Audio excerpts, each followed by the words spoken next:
Alright lads, welcome to another video where I'm going to be showing you how to use the pen tool. So I kind of briefly touched on it in the last video. If you haven't seen that, click the link right on the screen right now. And it's basically, the previous video explained how the basics of minimalism works and the sort of standards and stuff like that.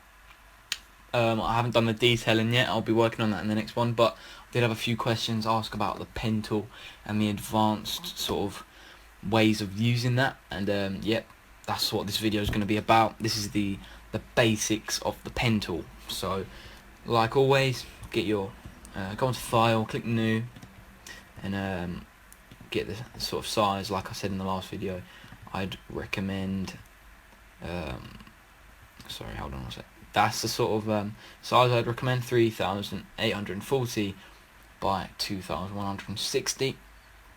And they're all the settings I'd use.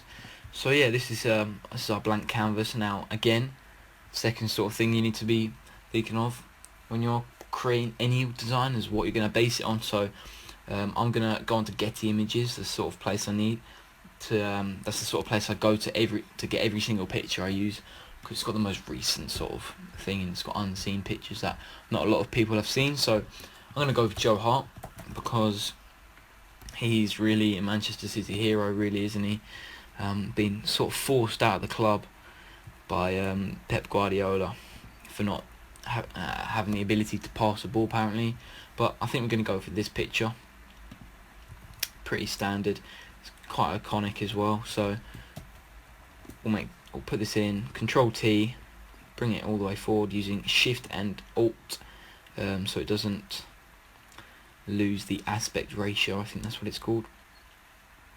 Just going to put that there, stick him in the middle there.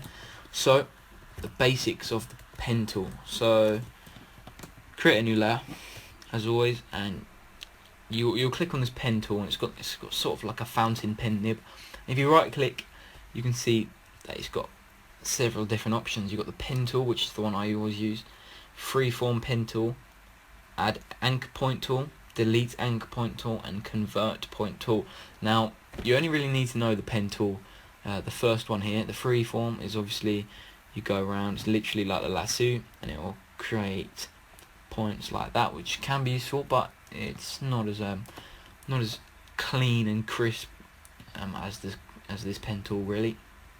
And again, you want a relatively decent quality picture. You want to be able to see the edge of the player, which you can kind of see here. It's not the best quality photo, but it doesn't really matter in this case.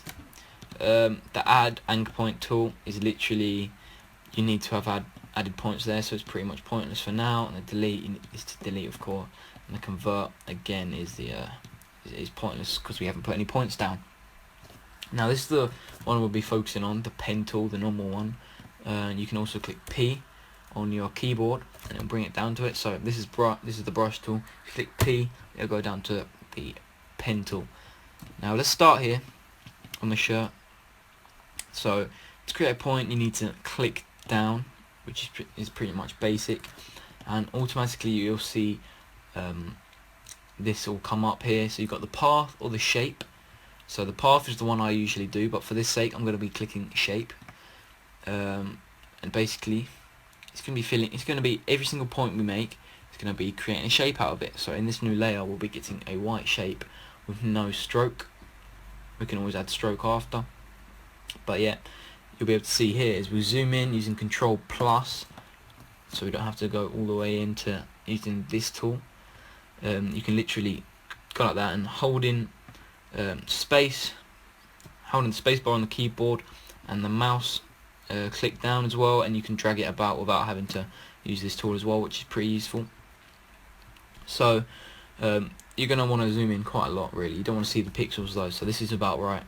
And you just want to click another point like that, and that's literally all you have to do. You need to keep going around like this, and now you see there's quite a sharp bounce there, so we'll remove them and we'll click here again, and you'll be holding it down on the pen. You need to be holding the left clicker down whilst doing this, and you can drag the mouse pad or the mouse around like this whilst holding down the left clicker, and it'll create a curved sort of shape there, so you can kind of see here. So I'll make it a lot bigger so you can see. So click, left mouse click down, hold it, and move the mouse around like that, and you can see it produces a curve. When I go up here, it goes down, the curve is downwards. If it goes down, the curve is upwards. So that is extremely useful when you're doing design. You need that in literally everything that you need to do. Photoshop, it's a lot different in Illustrator though, so I might do a tutorial on that. I don't have Illustrator, but I think I know the basics of that as well.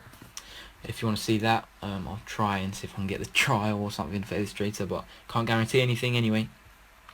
So yeah, we're going to be going around, drag and hold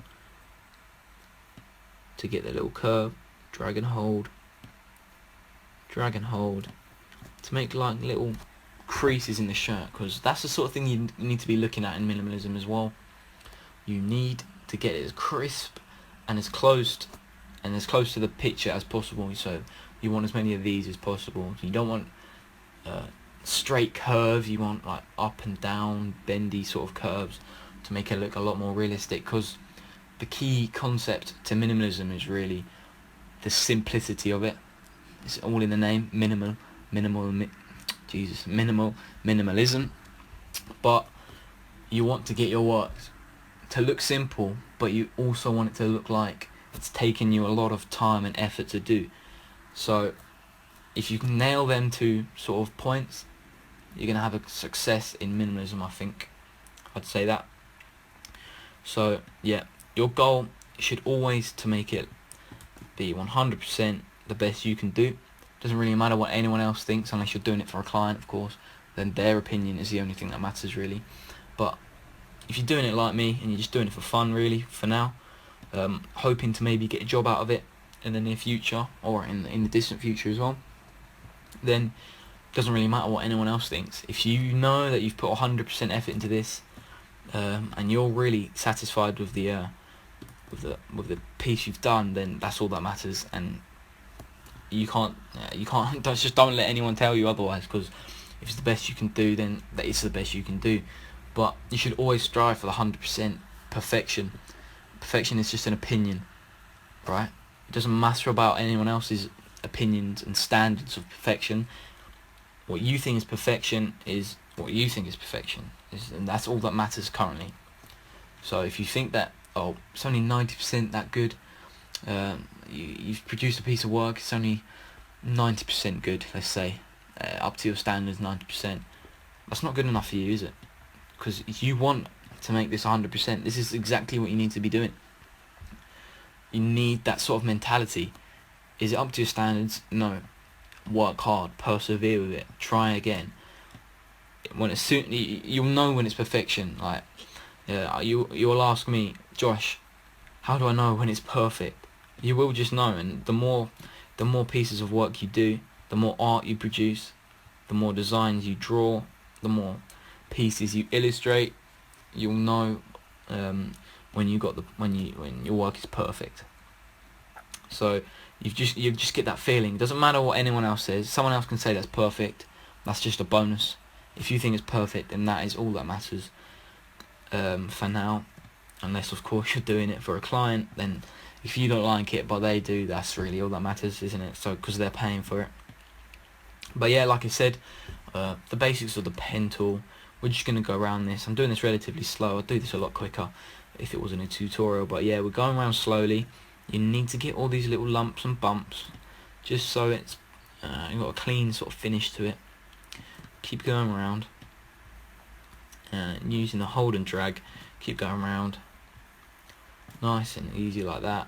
And you'll come to another little dent in the shirt. You curve it again, and it's literally as easy as that. And as you can see, we've only done the left sort of shoulder and the left upper arm for now. But this is the sort of thing that's going to be doing it. And of course, we're in shape, so it's going to be producing the shape for us. We don't need to click selection or anything like that. And we're just going to go out on this. I'm going to skip until we've done all of the shirt, and then I'll see you on the other side.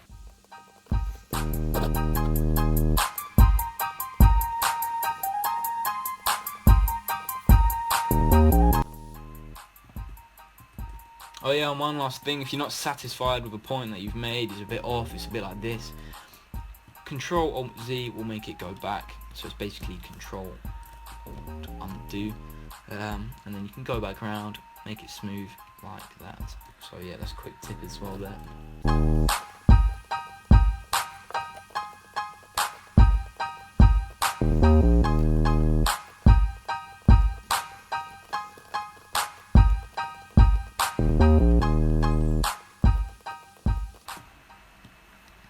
Okay, so there is our pen tool drawing. If you click right click in the middle of these two and fill path, click OK, and that is your shape made. So you want to click on this, click escape, but that's not how I recommend doing it at all, because that comes up the stroke.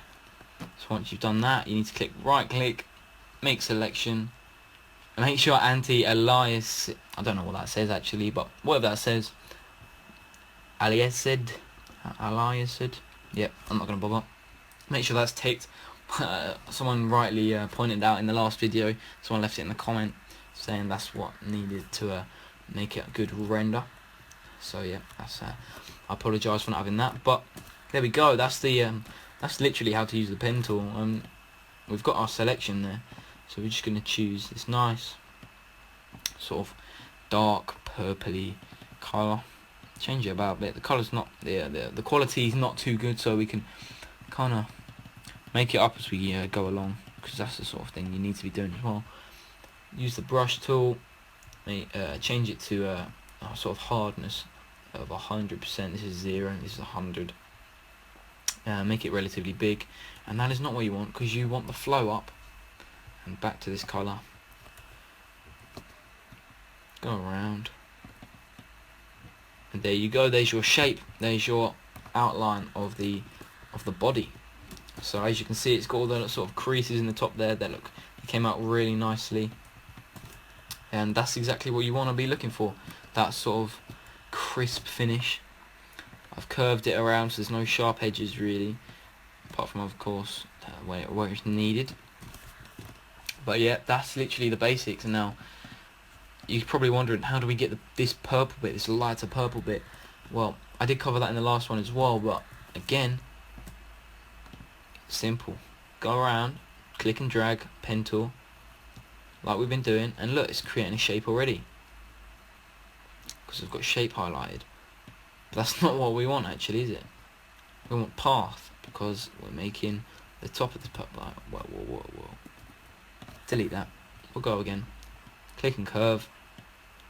Using the path. Find the purple. Go around it. Make all the little creases. Relatively quick. It doesn't take a lot of time. But yeah, this is sort of the foundations of your minimalist design. The foundations of the pen tool, really. This is all you really need to create minimalists, is the pen tool. And the photo, of course, that you're doing, but you don't even need that really, do you? You can do it freehand. Don't recommend that, but you can do it freehand. Of course you can. Who's stopping you from doing it freehand? That might be your style.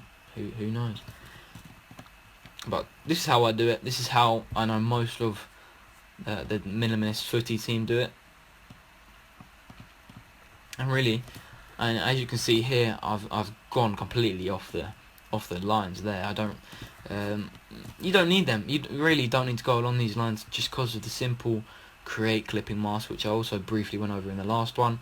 But again, right click in the middle there, make selection, click OK, and create a new layer there. Of course, find this colour using the swatch, the foreground colour, and click here to find the purple. Make it a little bit lighter, because we know it is a little bit lighter there. Put that layer back on, click the brush tool, paint over this, and as you can see, it's obviously gone way out of what we want. But right click on this layer here, create clipping mask, and there we go. It goes straight onto this, and we can fill that in there, and there we go. That's literally the basic bit of that. And of course, don't forget this bit of detail here. This is needed. So create the pen tool points, nice and curved because that's what it is, like that. Go back on this, delete that, and there we go. That is literally the basics of that. Now this design will probably go up on Minimalist Footy. I know the Snodgrass one still hasn't gone up, but I haven't finished that either. But yeah, that's literally the basics. Now if you want to get this font as well, use the pen tool. It's literally as simple as that. Go around, click, click, click, click, click, click, click, click, click, click, click. Easy as that. Make selection. Find the white. It's kind of an off-white. It's not bright white. You've created a new layer already. Bang. There's your H. And there's your H in heart. That's not as good as I can probably make it, but that's the sort of basics of that. We're not going to go into detail on lettering just yet, because of course you can just find the font, go on Google, what font do Manchester City use in the Champions League kits, and then that's all you have to do there. But I hope you've enjoyed this, the basics of the pen tool. If it helped you, leave a comment, say how it helped you. I'm very happy that it did. Follow me on Twitter at jcoledesign. That's DZN at the end, not design as in the word. Give me a bit of feedback. Constructive criticism is always appreciated. That's the sort of thing I really need. And yeah, let me know. Let me know how your pen tool experience went, and how I can improve my tutorials. But yeah, that's it for now. I'll see you in the next tutorial, which should come up very soon as well. I'll see you then. Goodbye.